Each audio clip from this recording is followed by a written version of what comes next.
Elon university के अमरीकी असातिज़ा और तलबा के एक ग्रुप ने हाल ही में चीन और अमरीका के दौरान जंग ताउन से आगाही हासिल करने के लिए चोंगचन का दौरा किया।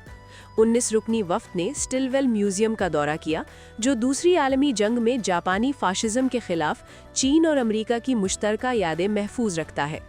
गैर मुल्की मेहमानों ने चीनी हमउम्र तलबा के साथ दोस्ताना टेबल टेनिस मैच भी खेला। ये मेरा पहली बार चोंगचोंग और चीन का दौरा है। ये तजर्बा वाकई शानदार रहा। सब लोग खुशामदीद कहने वाले हैं। मैं इस मौके पर बेहद शुक्रगुजार हूँ।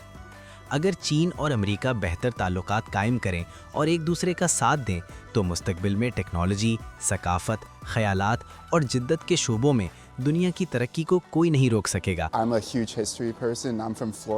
मुझे तारीख से बहुत दिलचस्पी है। मैं फ्लोरिडा से हूं, जहां जनरल स्टिलवेल पैदा हुए थे। इसलिए मेरे लिए ये देखना बहुत दिलचस्प रहा कि उन्होंने यहाँ चीन में क्या कुछ किया। ये सब कुछ देखना वाकई बहुत शानदार तजुर्बा था। चोंगचोंग बहुत मुतासिरकुन और लाजवाब शहर है। ये एक शानदार तजुर्बा रहा। मैं जहाँ भी गया मुझे हर एक बहुत खुश इखलाकी और दोस्ताना अंदाज में मिला।